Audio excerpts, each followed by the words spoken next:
네, 안녕하세요. 5분 뚝딱 철학의 김필영입니다.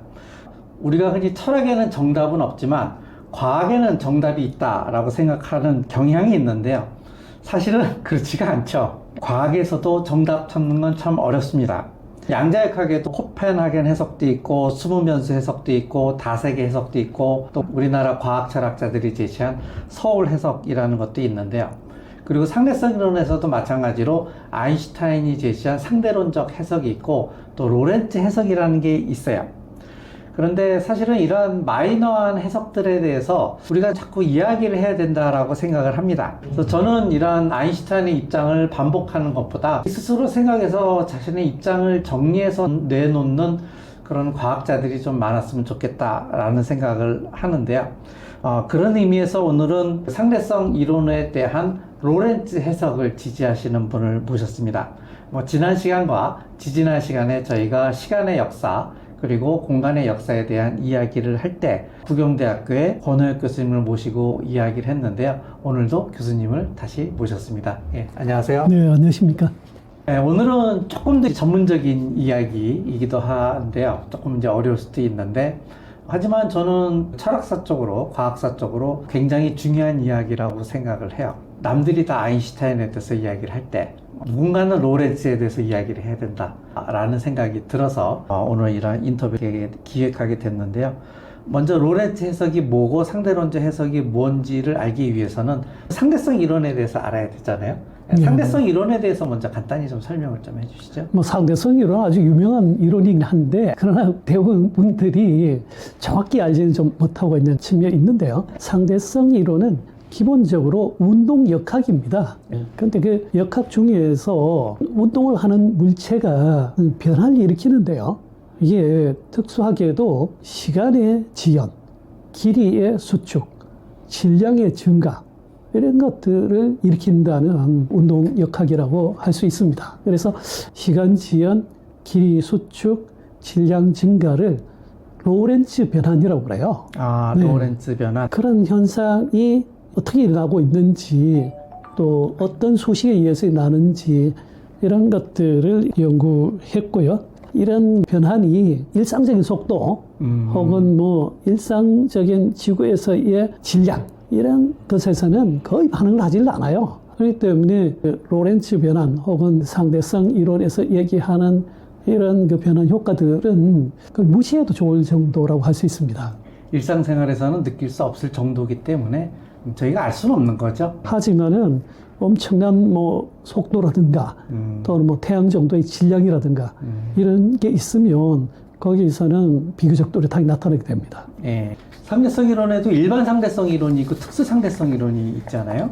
예, 그 관계를 한번 좀 설명을 좀 해주십시오. 아시는 분들은 아실 텐데요. 예. 이 특수 상대성 이론이 먼저 개발되고 그 다음에 이제 일반 상대성 이론이 발견이 되거든요.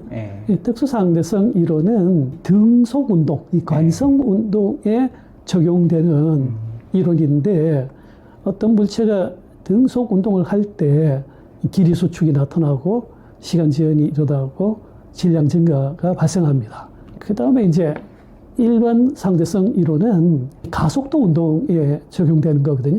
우리가 일상적으로 운동이 일어나는 것들은 등속 운동보다는 가속 운동이 훨씬 많기 때문에 그렇죠. 그래서 이제 일반 상대성 이론이다 이렇게 얘기를 하는데 중력도 중력 가속도거든요.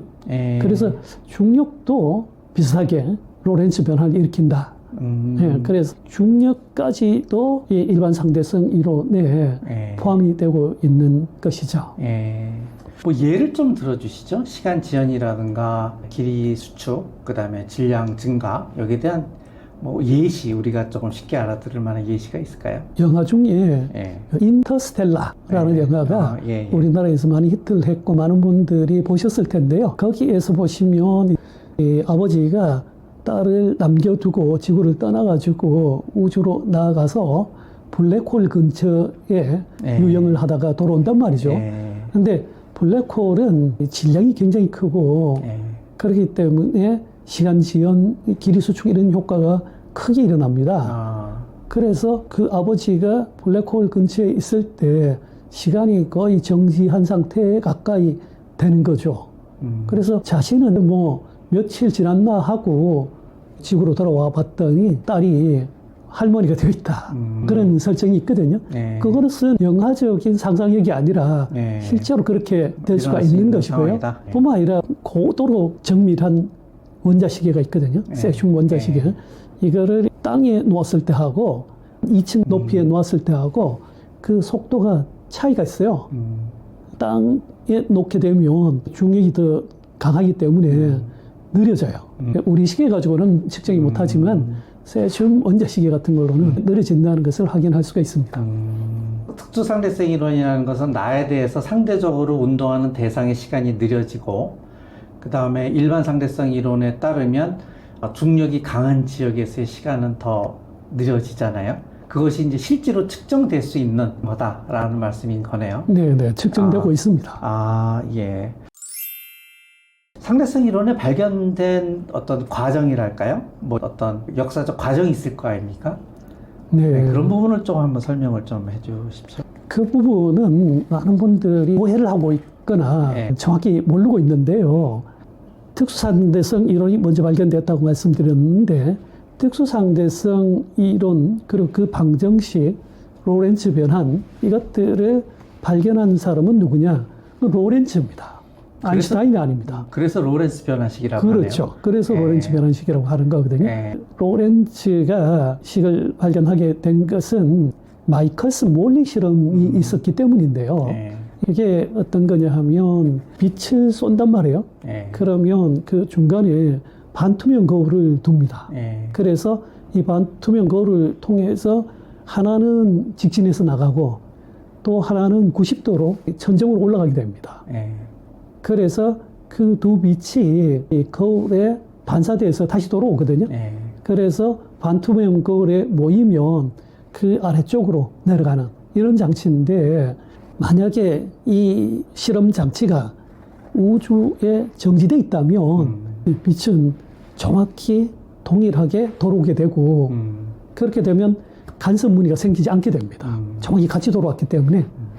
하지만 간섭계 자체가 운동하고 있다. 지구가 공전하지 않습니까? 이렇게 운동하고 있는 이런 상태라면 얘기가 달라지게 되는데요.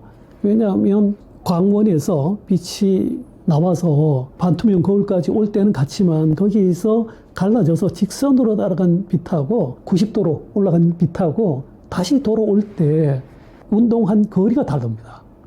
앞쪽으로 날아간 경우에 더 길이가 길어집니다.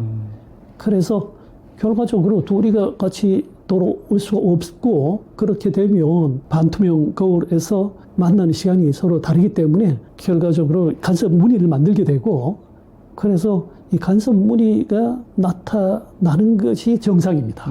그런데 당시에 실험을 해보니까 간섭 무늬가 나타나질 않는 거예요. 이것은 도저히 이해가 안 되는 실험 결과였단 말이죠. 그래서 이게 왜 이게 되느냐에 대해서 논란이 있었는데, 당시에 피츠제럴드라는 학자가 있었는데, 이분이 어떤 생각을 했냐면, 위로 올라갔다가 내려오는 빛보다 앞으로 나갔다가 돌아오는 빛이 더 길기 때문에 앞뒤 방향으로 길이 수축이 일어나면 두 빛의 운동 거리를 동일하게 만들 수 있을 것이다. 이런 아이디어를 냈고요. 그것을 포엔카레하고 로렌츠가 받아서 그렇게 되는 이 길이 수축의 방정식을 만들어낸 거예요. 그래서 속도가 빠르면 이 길이 수축이 더 많이 일어나고, 속도가 느리면 미미하게 길이 수축이 난다. 이렇게 계산식을 만들어냈는데, 그게 이제 특수상대론 방정식이고 로렌츠 변환식이라고 합니다. 말하자면 마이켈슨과 롤리는 그 실험을 통해서 광속이 어느 방향을 갔다 오던 일정하다는 걸 증명을 했잖아요. 그렇죠. 예, 실험적으로 이제 증명을 했는데, 이제 그것을 설명하기 위해서는 길이가 수축이 되고 시간이 지연돼야 되는데, 그걸 계산을 하는 방정식을 로렌츠하고 푸앙카레가 만들어낸 거네요. 그러니까요. 네, 맞습니다. 길이 수축을 통해서 두 빛이 동시에 돌아오도록 만들게 한 거고요. 네. 그렇게 했다 하더라도 왕복한 거리가 정지했을 때보다는 조금이라도 길어지게 되는 결과가 나오거든요. 그래서 이번에는 시간 지연을 집어넣어서 이 항상 광속이 일정하도록 만든 거거든요. 그러니까 이런 거네요. 말하자면 강 한가운데 이제 섬이 있으면 그 수영선수가 강물을 거슬러 올라갔다가 내려올 때 그 왕복 100m를 수영했다라고 하면 그때 걸리는 시간하고 수직 방향으로 50m 갔다가 50m 왔을 때 그때 걸리는 시간은 다를 수밖에 없잖아요. 흐르는 강물에서 수영을 하면. 그런데 빛에서는 이상하게도 그 간섭계라는 게 공간 사이를 날아감에도 불구하고 똑같은 시간에 도착을 했단 말입니다. 그렇죠. 그러니까 광속이 불변하다는 걸 마이켈슨과 몰리가 증명을 했는데 그거를 설명하기 위해서는 길이가 수축되고 시간이 지연될 수밖에 없는데 그래야만 설명이 되는데 그 방정식을 푸앙카레와 로렌츠가 만드는 거죠. 맞습니다. 예. 그래서 그거를 로렌츠 방정식이라고 하는 거죠. 네네. 근데 왜 아인슈타인이 특수상대성 이론을 발표하게 된 거예요? 로렌츠가 그러니까 방정식을 만들었는데. 로렌츠가 그 변환식을 개발을 해서 1904년에 논문으로 발표를 했거든요. 예. 그런데 이 아인슈타인이 1905년에 이 방정식을 전면적으로 재해석을 해낸 거예요. 그 여기에다가 두 가지 가정을 집어넣었거든요. 그 하나는 상대성 원리, 모든 운동은 상대적이다. 또 하나는 광속 불변, 빛의 상대 속도는 항상 일정하다. 이런 걸 집어넣어서 로렌츠가 생각했던 것을 훨씬 뛰어넘는 또 다른 우주관으로 넘어가 버린 거예요. 그러니까 방정식이 유도한 건 로렌츠고 거기에 어떤 세계관을 집어넣은 게 아인슈타인인 거네요. 맞습니다. 예. 근데 그 세계관이 워낙 혁명적이고 우리가 일반적으로 상상하기 힘든 것인데 그게 처음에는 잘 그 수용이 안 될 것처럼 보였었는데 여기에 이제 민코프스키가 수학적 방정식을 또 넣어서 뒷받침을 해주고 그러고 나서 1915년에 아인슈타인이 일반 상대성 이론을 발견하고 아인슈타인의 위상이 굉장히 높아지면서 아인슈타인이 내놓은 이 우주관, 세계관이 전면적으로 수용됐다 이렇게 볼 수 있습니다. 로렌츠 입장에서는 좀 억울하겠는데요. 방정식은 본인이 다 만들었는데. 맞습니다. 로렌츠는 거의 잊혀졌을 뿐만 아니라 로렌츠가 뭔가 실수를 한 것처럼 지금 많은 사람들이 기억하고 있거든요. 예.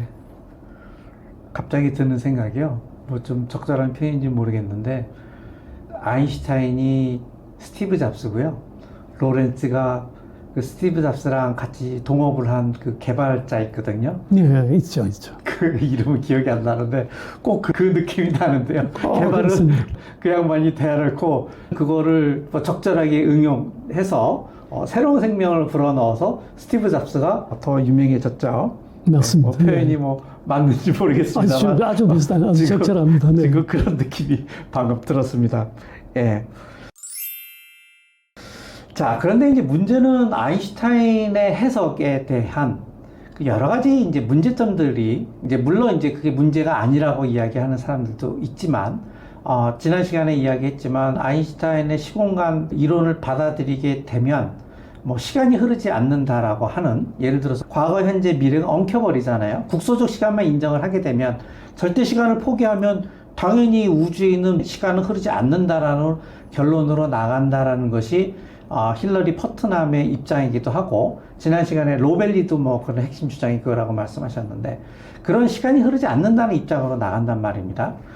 그러면 로렌츠 입장을 받아들이면 우리가 굳이 시간이 흐르지 않는다는 입장으로 가지 않을 수도 있다라는 거네요.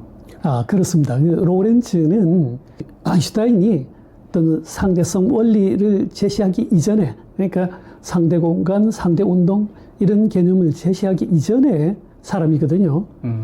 또 이뿐만 아니라 피츠제럴드라든가 포엔카레까지 특상대성 이론 방정식을 개발한 사람들은 절대 공간, 절대 시간이라는 관점에서 이 방정식을 만든 겁니다.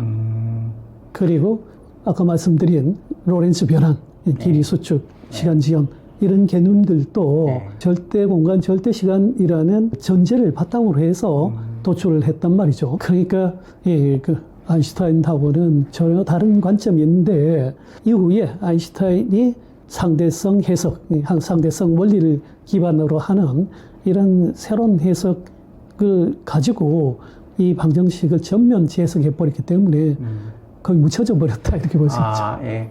지난 시간에 저희가 이야기를 할 때 뉴턴의 입장과 라이프니츠의 입장이 있었단 말입니다. 공간 실제론자, 공간 부재론자가 있었는데 라이프니츠의 입장을 마흐가 받았고 마흐의 입장을 아인슈타인이 받았다라고 했잖아요.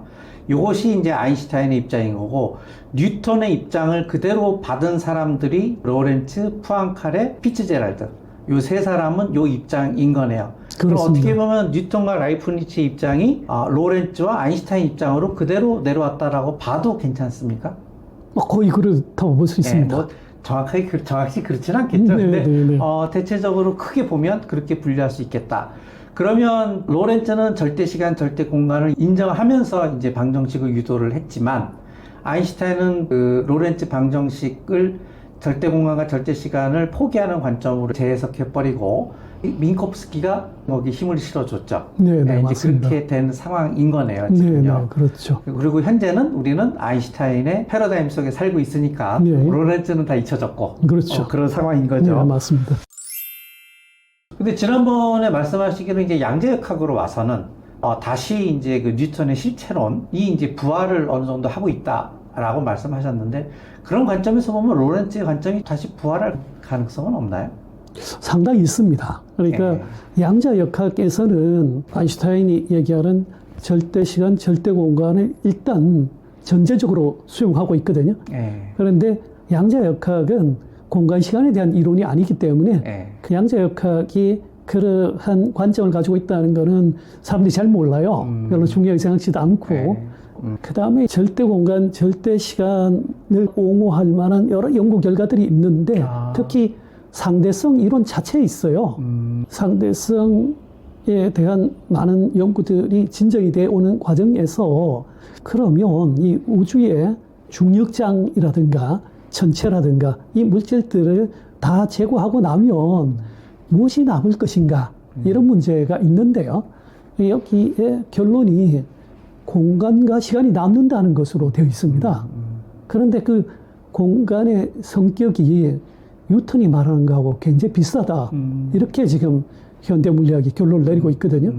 이것은 아인슈타인이 중력장만이 존재하고 공간과 시간은 별도로 존재하지 않을 것이다 라고 얘기했던 것과는 완전히 상충된 겁니다. 그렇게 보면 지금 상대성 이론 자체도 아인슈타인의 시공간에 대한 생각과 완전히 일치한다고 말할 수가 없고요. 그러면 로렌츠 해석을 지지하는 사람들이 꽤 있나요? 지금도? 그렇지는 않습니다. 그렇지는 거의 않고요? 없습니다. 거의 없습니까? 그러나 타당성이 있을 수 있다. 이런 얘기를 하는 사람 많습니다. 예, 베일 같은 분도 그런 얘기를 했고요. 특히 이제 쌍둥이 역설이라든가 이런 데에 대한 이 해석에서 이걸 절대 공간식으로 보면 문제가 하나도 안 발생하게 된다 하는 이런 기술이 첨가되고 있습니다. 그러니까 아인슈타인의 해석을 받아들이면 발생하는 몇 가지 모순처럼 보이는 것들이 있죠. 뭐 쌍둥이 역설이라든지 벨이 제시한 두 우주선 사고 실험과 같은 것들이 있는데 절대 시간과 절대 공간을 받아들이는 로렌츠 해석을 받아들이면 그런 모순들은 사라지는 거죠. 그렇습니다. 그래서 베일도 로렌츠 입장으로 조금 간 것 같아요. 맞습니다. 뭐 적시는 안 했지만 본인 스스로가. 그러면 이제 핵심 질문이 있거든요. 그러면 시간 지연 현상과 공간 수축 현상은 분명히 일어나는 현상이라고 하면 그러면 아인슈타인의 입장을 받아들일 수밖에 없는 것 아닌가요? 그 점이 이 로렌츠 해석에 대한 좀 난점이기도 하고 어떤 선입견을 주는 그런 부분인데 로렌츠가 볼 때는 이 길이 수축이나 시간 지연이 공간 수축이나 이 우주적 시간의 변화가 아닙니다. 그러니까 변화가 있긴 있는데 어디서 일어나느냐? 그 물체 내지는 물질 수준에서 일어나는 겁니다. 그러니까 공간이 줄어드는 게 아니고 그냥 물체가 줄어드는 거예요. 공간에 아무런 변화가 없는 거예요. 그 다음에 시간도 느려지는데 시간 팽창이라고 하는데요. 우리 시계가 느려져요. 우리 생각도 느려져요. 그러니까 시간이 느려진다고 말할 수도 있지만 이것은 이 인간이라는 혹은 시계라는 물질의 속도가 느려진다는 거예요. 그 물질의 속도란 건 뭐냐면 물질은 모두 원자로 구성되어 있지 않습니까? 원자는 다시 입자로 구성되거든요. 근데 입자를 보면 입자 안에 어떤 진동이 있어요. 네. 이 진동이 느려진다. 이렇게 생각하면 이 진동이 느려지면 시계도 당연히 느려지고 그다음에 우리의 노화도 느려지고 생각도 느려지고 모든 게 다 느려지게 되는 거예요. 그러니까 로렌츠 해석의 관점에서 보자면 시간지연은 그 물질적인 이 느려짐이고 길이 수축은 물질적인 길이 수축입니다. 그러니까 상대성 이론에 따르면 시간은 지연되고 길이는 수축이 되는데 그때 지연되는 건 시간이 아니라 네가 차고 있는 그 시계다라고 말하는 거고 공간이 수축하는 게 아니라 공간 속에 있는 물질이 수축을 한다는 얘기네요. 그런 셈입니다. 아, 그게 이제 로렌츠의 입장인 거네요. 그렇게 되면 이 전체 우주 공간의 이 절대 공간하고 전체 우주 공간을 관통하고 있는 보편적인 시간의 존재, 네. 그거하고 길이 수축, 시간 지연하고 네. 충돌이 되지 않습니다. 충돌이 안 되네요. 네. 아, 그래서 어떻게 보면 벨이 그 두 우주선 사고 실험을 제시를 하고 로렌츠 입장을 수긍하는 듯한 그런 포지션을 취했거든요. 네, 네. 그게 뭐냐면 구독자 여러분들을 위해서 간단히 설명을 하면 두 개의 우주선이 이제 끈으로 연결이 돼 있어요. 이것이 이제 동시에 출발을 하면 줄이 끊어질까 끊어지지 않을까에 대한 논쟁이거든요. 유럽의 입자 물리학 연구소에 있는 대부분의 물리학자들이 끊어지지 않는다라고 주장을 했다라는 거예요. 그건 뭐냐면 공간이 수축되기 때문에 물질이 아니라 그러면 우주선과 우주선 사이에 줄도 수축이 되고 공간도 수축이 되니까 당연히 줄이 안 끊어지죠. 그런데 줄이 끊어진다라고 보면 줄이 왜 끊어지냐면 공간은 수축되지 않고 공간 사이에 있는 물질인 줄만 수축이 되기 때문에 끊어진다는 입장이거든요. 맞습니다. 그래서 벨 같은 경우는 두 우주선 사이에 줄이 끊어지는데 그 이유는 공간이 수축되기 때문이 아니라 공간 사이에 줄이 수축되기 때문이다 라는 입장을 제시를 했는데 그게 아마 제가 보기에는 물론 약간 추측의 영역이에요. 정확히 여기에 대해서는 말을 안 했기 때문에 제가 이해한 바로는 이게 로렌츠 해석하고 아인슈타인의 상대론적 해석을 가르는 중요한 사고 실험이라고 생각을 합니다. 사실 그때 벨이 그런 말을 했거든요. 네. 이런 식으로 해석하는 것을 피츠제럴트, 로머, 그 다음에 프랭카르, 이게 로렌츠 방식이다. 이렇게 얘기를 한 바가 있습니다. 아, 그렇게 얘기했나요? 네, 그렇게 얘기합니다. 그러면 명백히 로렌츠 해석을 지지를 했네요. 그런 것도 있다. 이렇게 얘기를 했죠. 그렇게 이야기를 했네요. 결국 아인슈타인이 이야기하는 거는 우주 전체를 관통하는 보편적 시간이라는 건 없다는 말인데 그 얘기는 결국은 과거, 현재, 미래의 구분이 없다라는 말로 들려요. 네, 그리고 논리적으로 보면 그것이 시간이 흐르지 않는다라는 결론으로 갈 수밖에 없고 물론 이제 그 일부 주장입니다만 그렇게 받아들이게 되면 우리가 가지고 있는 모든 세계관 자체가 붕괴돼 버리거든요. 맞습니다. 네. 예. 그래서 그런 문제를 어떻게 해결할 것인가에 대한 그 논의가 지금 활발히 이루어지고 있고 그런 차원에서 철학계에서는 사실은 로렌츠 해석을 받아들이는 입장이 반이고 아인슈타인의 해석을 받아들이는 입장이 반이에요. 왜냐하면 아인슈타인의 해석을 받아들이게 되면 해결해야 될 문제가 너무 많이 생겨버리기 때문에 이게 팽팽하게 대립을 하고 있는 상황이거든요. 그런 관점에서 봐도 우리가 로렌츠 해석에 대해서는 조금 더 깊이 생각을 해봐야 되지 않겠느냐라는 것이 이제 저희 개인적인 생각이기도 합니다. 제가 약간 첨언을 드리자고 하면 애초에 이 특수상대성 이론 방정식 자체가 절대 시간, 절대 공간을 전제로 해서 나온 이론이란 말이죠. 그렇기 때문에 상대성 이론은 절대 공간, 절대 시간하고 잘 상합하게 되어 있습니다. 이 점이 잘 이해가 안 될 분들이 많을 텐데, 예컨대 지금 나왔던 얘기 중에 모든 시계는 국지적이다. 그러면 이 전체 우주를 관통하는 이 시간이 존재할 수 있느냐, 이런 이제 생각을 갖게 되는데요. 사실은 그렇지 않습니다. 왜냐하면 모든 시간은 일률적인 어떤 방정식에 의해서 느려져요. 그러니까 기준 시간이 있어요. 그 기준 시간에 대해서 속도가 빠르다든가 또는 뭐 가속도가 있다든가 중력이다든가 이런 거에 따라서 조금씩 더 늦어지는 것이 있을 뿐이기 때문에 기준 시간 자체가 없는 게 아닙니다. 그리고 그 기준 시간이 있기 때문에 우리 이 우주의 역사가 뭐 137억 년이다 뭐 이런 얘기가 나올 수 있는 거거든요. 네. 그러니까 이제 로렌츠 해석을 말씀하시는 그렇죠. 거죠. 로렌츠 해석. 이제 오해하실 분들이 있어서 이제 두 가지 이제 해석이 있는데 이제 한쪽 해석에 대한 관점을 말씀해 주신 그렇습니다. 거고요. 예, 그래서 오늘 사실은 그 교수님께서 다 말씀을 안 하셨어요. 이게 내공이 굉장히 깊으신데 이게 말로 설명하기가 어려워서 그러신 걸로 알고 있는데 로렌츠 해석을 받아들였을 때 우리가 상대론적 해석에서 발생하는 문제들을 어떻게 해결할 수 있는지에 대해서 아주 좋은 책을 내셨어요. 그 시공간 패러다임의 위기와 상대성 이론의 재해석이라는 책을 내셨는데요. 책 소개 간단히 좀 해주시죠. 뭐 오늘 말씀드린 거를 네. 요약한 책이다 이렇게 보시면 되겠고요. 네. 그 다음에 아인슈타인의 상대성 이론과 관련된 다양한 패러독스들이 있지 않습니까? 예. 그런 패러독스들을 하나하나 풀어낸 겁니다. 그래서 이 로렌츠 관점에서 이걸 풀어보면 거의 허무할 정도로 명쾌하게 정리가 됩니다. 그래서 어떻게 보면 상대론의 패러독스를 집대성한 뭐 그런 부분들이 있고 그 다음에는 상대성 이론하고 관련된 여러 관측이나 실험 결과들이 있는데요. 그것들을 로렌츠 해석의 관점에서 하나하나 정리를 한 그런 책이라고 할 수 있습니다. 예. 저도 그 로렌츠 해석에 관한 책을 낸 적이 있어요. 좀 오래전에 낸 책인데요. 사실은 아인슈타인 해석과 로렌츠 해석은 어떻게 보면 상대성 이론에 대한 해석의 문제일 수도 있지만 어떻게 보면 커다란 두 개의 세계관의 충돌이라고 볼 수도 있거든요. 그래서 저는 이제 물리학적인 관점과 철학적 관점, 형이상학적 관점, 언어적 관점, 논리적 관점에서 조금 다양한 각도에서 조망한 책을 예전에 낸 적이 있는데요.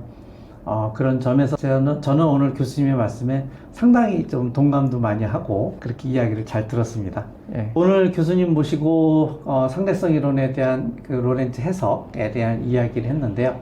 서두에 제가 말씀드렸다시피 그 상대성 이론에 대한 다양한 해석들이 있습니다. 양자역학에 대한 다양한 해석들이 있듯이 그런데 사실은 많은 철학자나 많은 과학자들이 그 메인 해석만을 이야기를 하죠. 왜냐하면 비주류인 해석을 이야기했을 때 사람들이 쉽게 잘 안 받아들이는 경향도 있고 그런 부분도 있는데 사실은 저는 진짜 과학자라면 진짜 철학자라면 자기 스스로 생각해서 자신이 어떤 이론에 대해서 디펜스 할 수 있어야 된다고 생각을 하거든요. 그런 관점에서 봤을 때 이러한 마이너 해석을 지지하시는 분들을 상당히 저는 존경합니다. 네, 그런 차원에서도 오늘 교수님을 모셔서 이야기를 나눠봤고요. 오늘 조금 어려울 수도 있는데 아주 설명을 잘 해주셔서 아주 유익한 시간이었던 것 같습니다. 네, 오늘 나와주셔서 감사합니다. 네, 감사합니다.